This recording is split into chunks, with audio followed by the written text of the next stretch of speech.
Welcome to the Heartification podcast, where I interview people on how art has affected their lives and what it means to them. Art has a very special place in my life. It not only makes me feel happy, but it allows me to make others feel special. This podcast is all about how art has made an impact on others' lives, for all ages, all backgrounds, and all walks of life. You can find more about this podcast guest in my show notes. Without further ado, let's welcome my next guest. He is the founder and CEO of BrEpic. Please welcome my next guest, Breen. Perfect. Thank you so much for being on my podcast. So the first question I always ask is, how do you define art? Wow. So, I've done over 100 interviews since my book came out last year. And then I was a journalist for 20 years. So I've spent my whole life asking questions. And I've never asked that, and I've never heard it asked. And it's such a really good question. Man, that's a good question. I'll give you the answer of what one of my partners, one of my clients told me. And someone who became a client of mine wanted referrals, or they wanted to talk to previous clients. So I referred her to one of my previous clients. And she asked him what my firm did through storytelling. And then he responded that what my firm does, this way its story is art. It's like a painting. It's like a painting of taking all this complexity and all this text and turning it into a piece of art.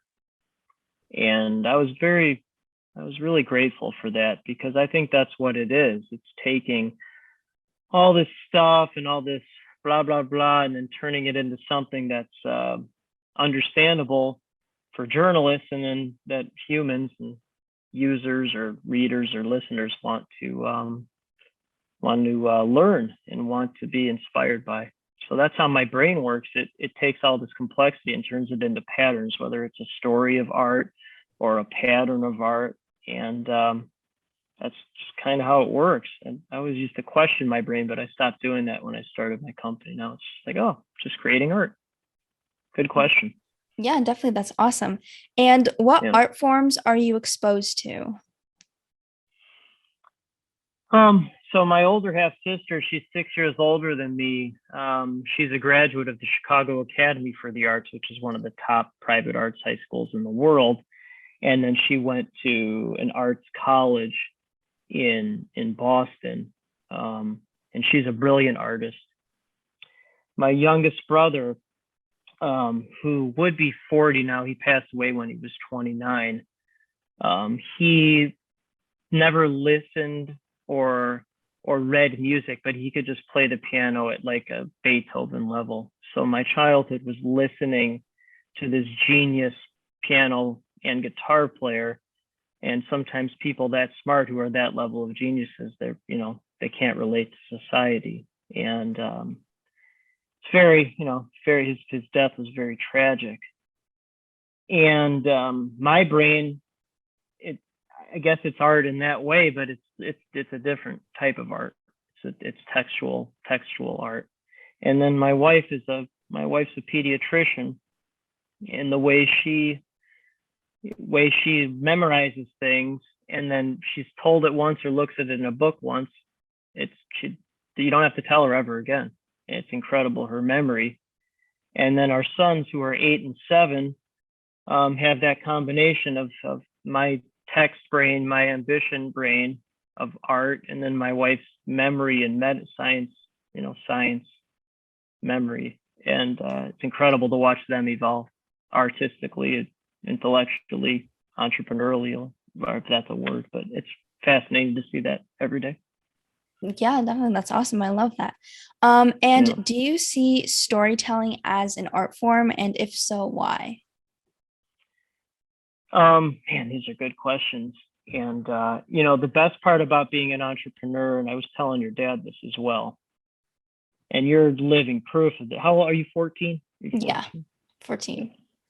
Yep. So the best part about being an entrepreneur is seeing my sons, who are 7 and 8, they get to see me doing this, and they get to realize that this life is even possible. So you've watched your dad, I'm guessing most of your life, and then, you can start your own podcast, whatever, great, perfect.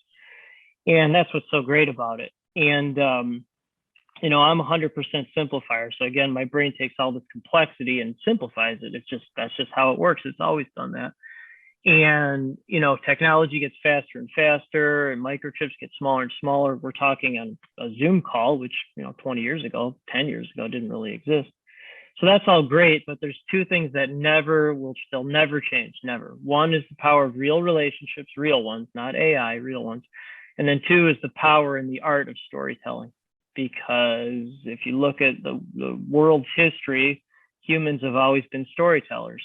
Smoke signals, cave paintings, hieroglyphics, the Bible, newspapers, podcasts, whatever they are, we're always going to be a global of storytelling. And it's an art form because people don't care about what you do. They care about who you are. And storytelling is the art to tell people who you are. Yeah, exactly. And, with storytelling, people can, connect with you. And, if you speak from your heart, and like my definition of art is any way you're able to express yourself.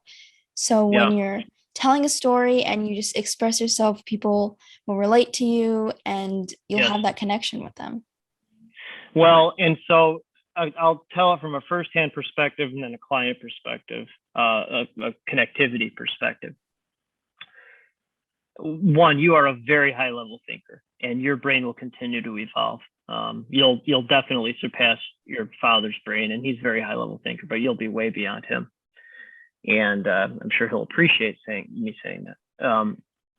And my kids will be, they've both already started businesses. They're 7 and 8, and they'll far evolve and surpass me, which great, perfect. And so I mentioned that because the only people who actually understand what I'm talking about are either the top entrepreneurs on the planet or the ones who will make the investment to become one of those people. And you're absolutely on your way there. There's no doubt about that. No doubt. And I found through storytelling in my directness, it just connects me and attracts me to the people that I want to hang out with.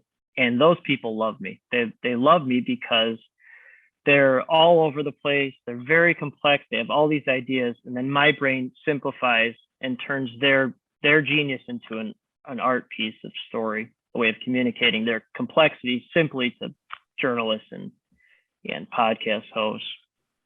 And then the general public, because they have MIT, Harvard, Stanford brains. And most people don't understand MIT, Harvard, Stanford brains, but my brain can simplify those brains into Big Ten, smart brains, but understandable brains, and then share that as an art form story.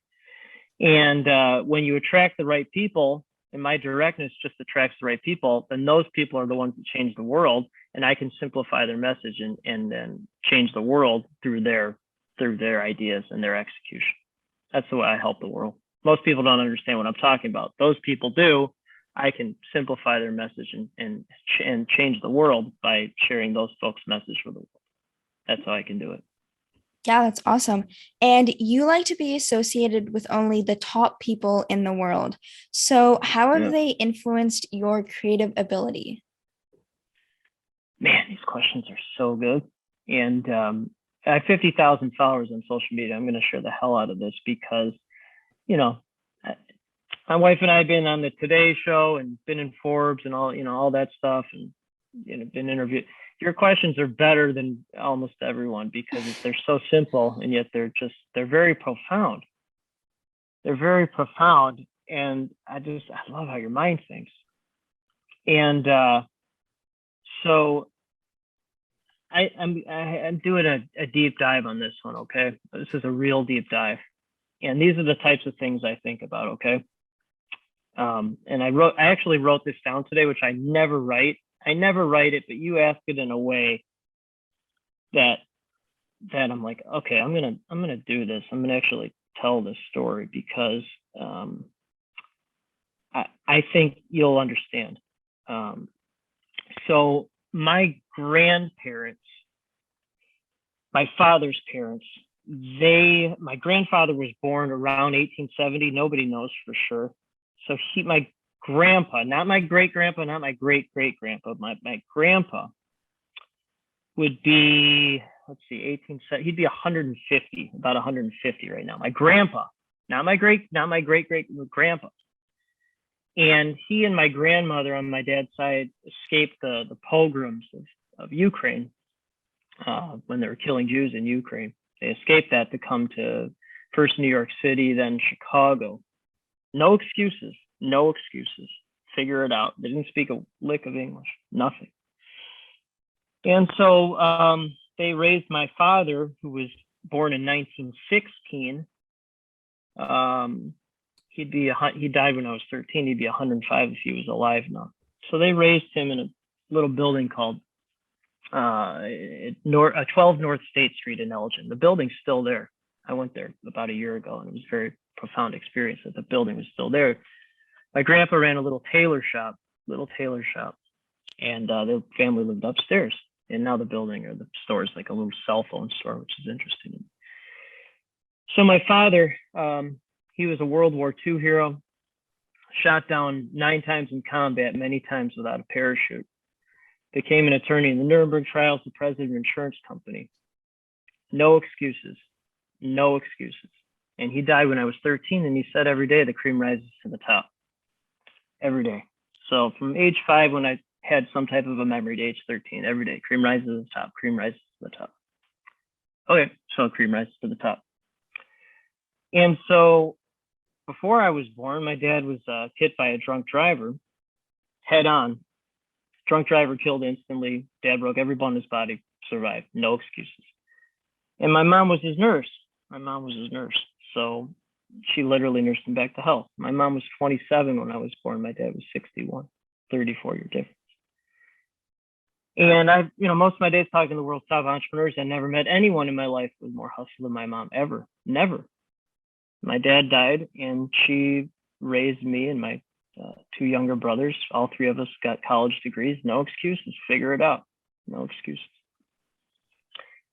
After my mom's mom died in 2004, a couple days later, I met my wife. My wife and my first date was the day before she started medical school. She's a pediatrician. So I watched her go through medical school, rotations, residency. No excuses. Figure it out. No excuses. And so I launched a second company that's basically going to be LinkedIn without the BS.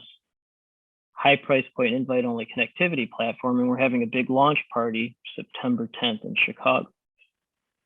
And September 10th, it's 4 years and 7 months to the day that I had my job salary cut in half, which was February 10th, 2017. I couldn't find a job. Tried to find a job, couldn't find one. Incorporated and worked full time at half the salary for 6 weeks while I reached out to 5,000 people. 5 said yes. So 1 out of 1,000 said yes. 1 out of 1,000.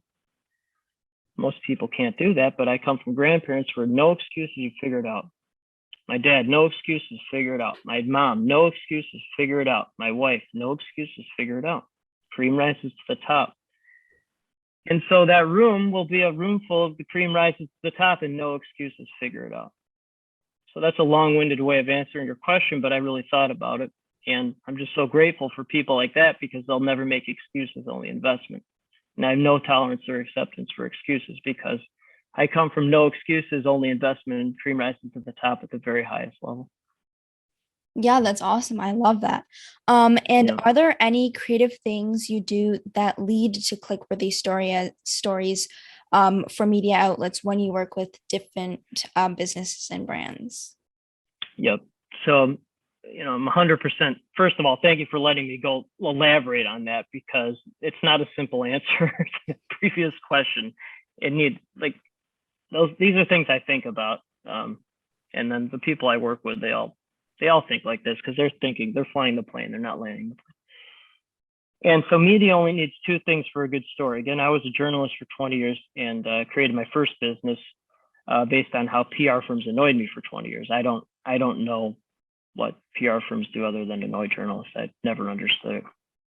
And media only needs 2 things. One is a good story, which everyone has, what you've overcome in life, what inspires you, why are you starting this company, where your parents came from, where your grandparents came from. That's okay, good. All right, so there's my story. And that's how my brain works with my clients. So that's one good story. Everyone has that. They just don't know how to do it because they're not masters at it. And then two is a news peg. A news peg is, why is it a story now? So did you start a new company? Did you write a book? Have you pivoted since COVID? Did you launch a podcast? Are you walking across the United States or Canada? And that's it. That's a couple lines in the story, but the story is your story. The story is your story with a news peg blended. Yep. Yeah, that's awesome. I love that. And like, like I was saying before, when you tell a story that's about you and what you've been through and about your family, people can Yep. relate to that Yes. story, and then they'll be more like attracted to your business or whatever you're doing. Well, and again, to your point, you're definitely a simplifier. That's a compliment, by the way. Most really good entrepreneurs are simplifiers. I think your dad's actually a multiplier, but no, he can take one thing and go. I'm not like that. But again, my story just attracts people at the highest level because without exception, entrepreneurs at the highest level, without exception, I have not met one entrepreneur at the highest level, not one. I'm not talking nickel and dime business. I'm not talking little brick and mortar, which is fine, by the way, but I'm talking highest level thinkers that has not overcome at least one of the following four things. At least one, most are two or three, some are all four, and the all four ones are really successful. But here are the four things. This is what separates humans from entrepreneurs at the highest level and everyone else. So one is bankruptcy or potential bankruptcy. Two, depression. Three, the highest level of anxiety that you can imagine. And four, likely and or possible traumatic experiences as a child or young adult. Okay, so I'm three of those four. Most of the folks I talk to are 2, 3, and I talk to several 4s, but I've never met one that doesn't have any of them. And entrepreneur at the highest level, no excuses, only investment, figure it out.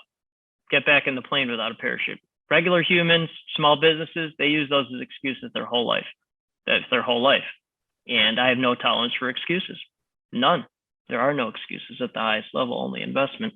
And that just attracts me and these other genius, these people who are, they're geniuses and they're changing the world. And that's definitely you and your dad. And my brain can simplify that message. Perfect collaboration. Yeah, that's awesome.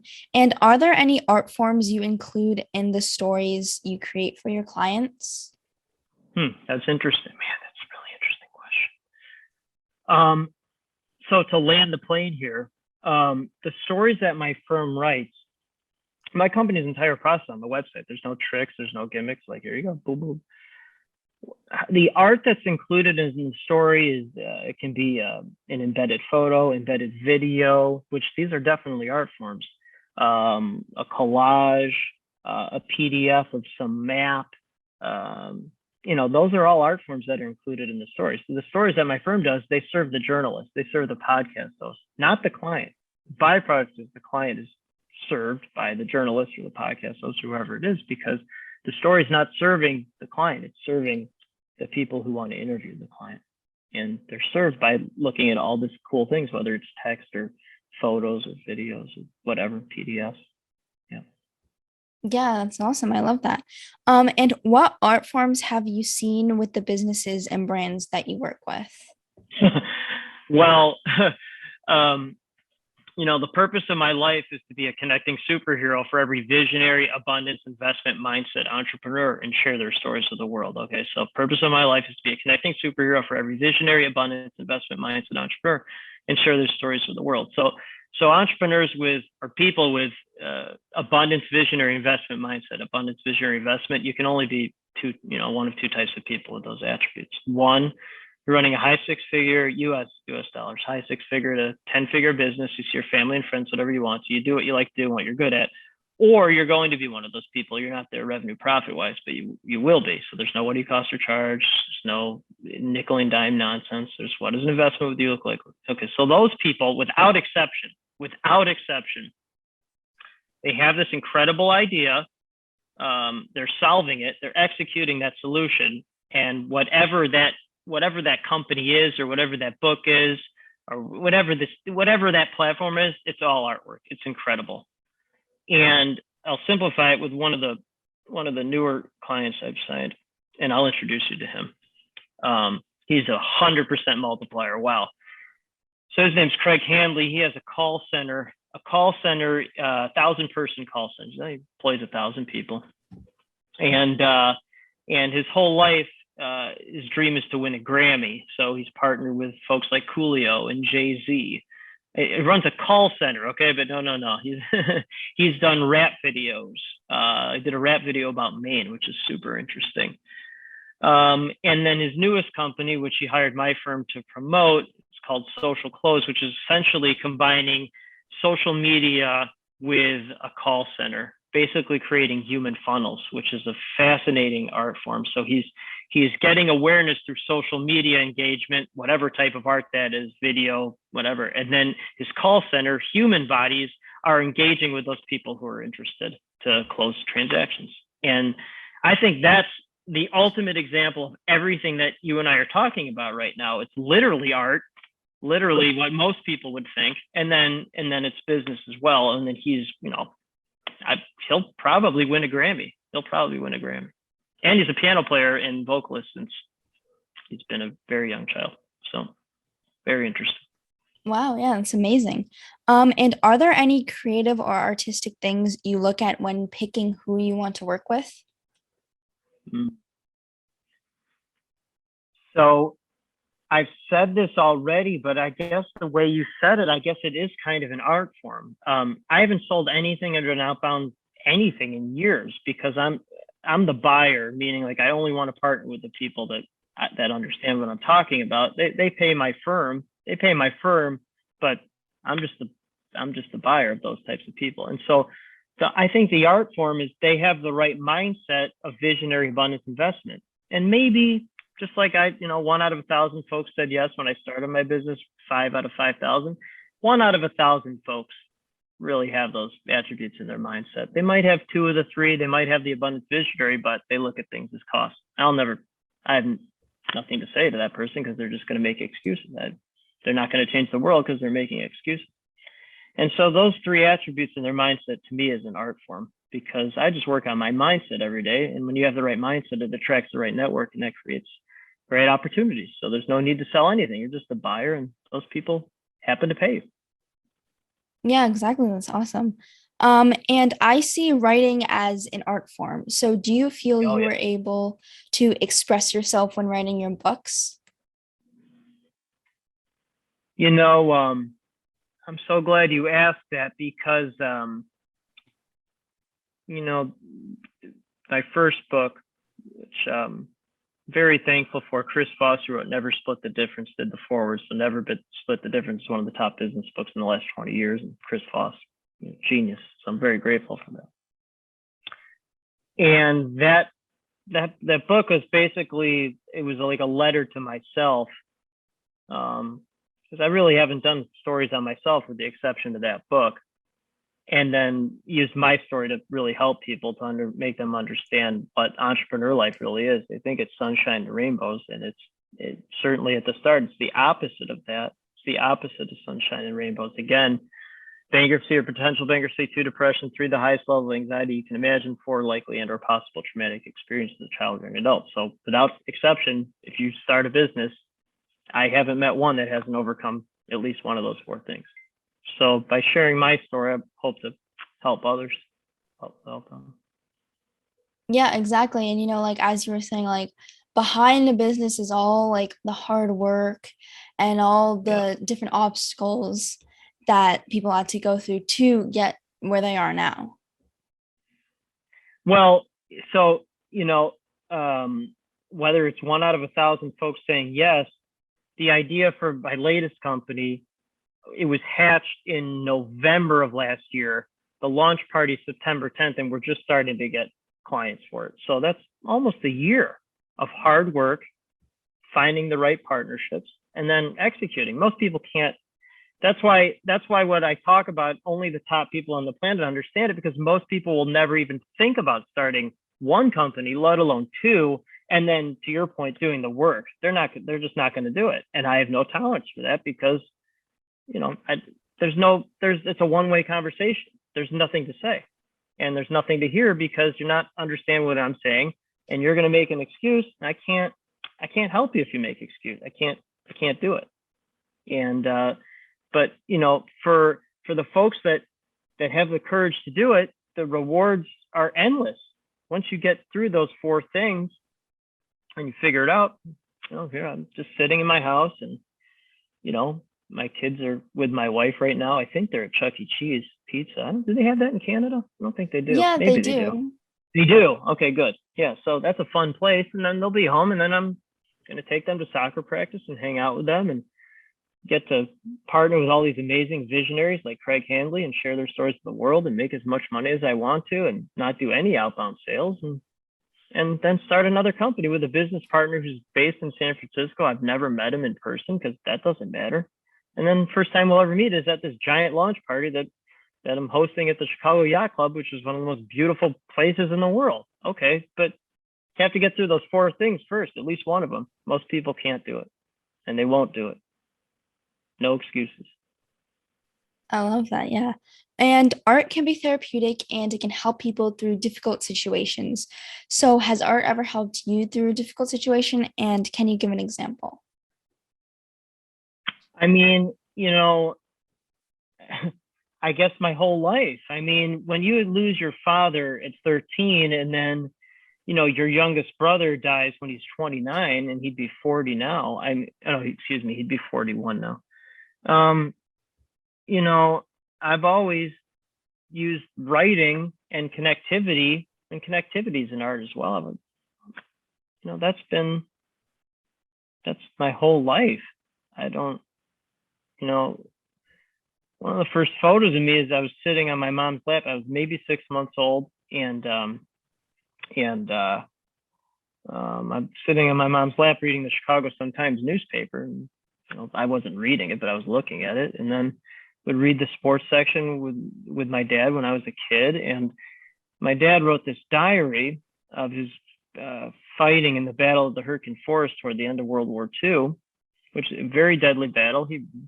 No excuses, write the diary. It's one of the greatest things ever written. I found it after he died, so I'll go into the basement where it's very safely stored, and I'll go read it. I'll read that, and that's how I communicate with the world, because most people don't understand what I'm talking about, and writing is a way for me to art is a way for me to communicate. I guess that's the way I look at it. Yeah, that's awesome.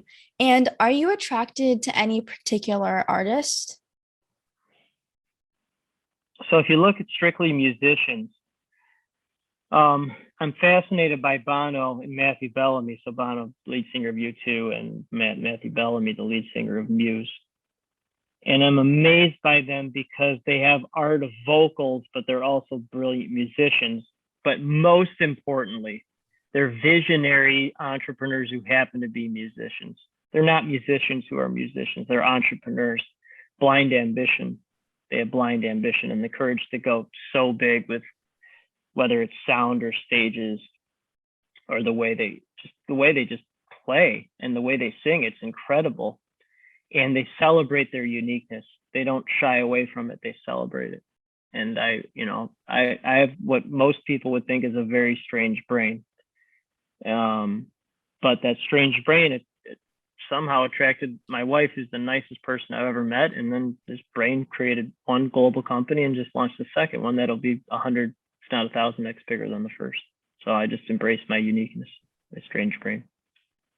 Yeah, that's awesome. And I think like everybody should do that. Like everybody's different, and that's 100%. That's how it is. And you just have to embrace it, like you said. Well, most people don't. And again, I'm simplifier into patterns, and you might hear my kids come in. They just got home from Chuck E. Cheese, but most people are miserable in their lives for two reasons. One, they never find out what they like to do and what they're good at. So they're working a job 8 to 10 hours a day. They're not doing what they like to do and what they're good at. Okay, anyone would be miserable doing that.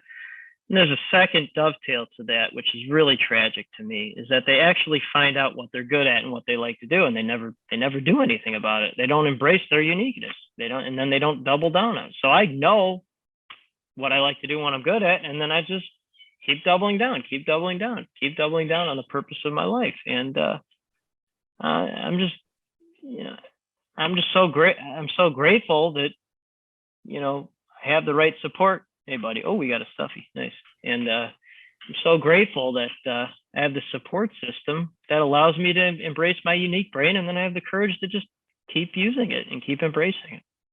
Yeah, definitely. That's awesome. And are you attracted to any particular art form?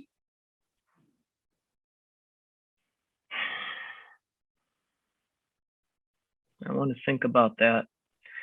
My 8-year-old who just did a drive-by here. He ran past and he was holding up a Chuck E. Cheese mouse stuffy. He's a really good artist.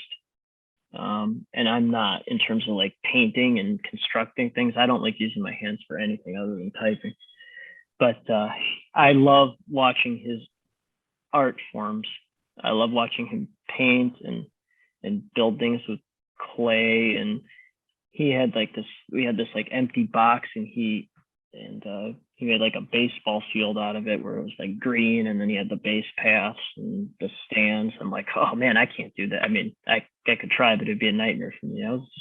So I guess watching my children do their art, I really am fascinated by that and how their brains are very collaborative with mine, but also totally different. Yeah, definitely. That's awesome. And my heartification project is all about giving back to the community. So how do you give back to the community?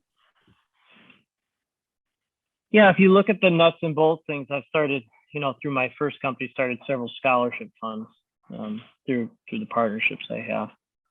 But I think looking at a higher level, again, I've kind of said this already, but most people, they just don't understand what I'm talking about. They think it comes off as arrogant, and it's just confidence. It's just confidence, and all that does is attract confident people. So I'm attracting all these confident visionaries, and they're the ones that change the world with their ideas and companies and technology. And those ideas and technology and companies employ everyone else. So by sharing these visionary stories with the world, I actually help the world, because those are the ones that are helping everyone else. That's how I help everyone else. I can't help 999 out of 1,000, but I can help the one that employs the 999 out of 1,000. I can do that, and I love doing it. I love it. Yeah, that's awesome. And how would you like people to get in touch with you? Land the plane. It's interesting. One, this is one of the best interviews ever. Your brain, I'm going to be fascinated to see how your brain evolves. People listen to this and they'll seek me out, whether it's through LinkedIn.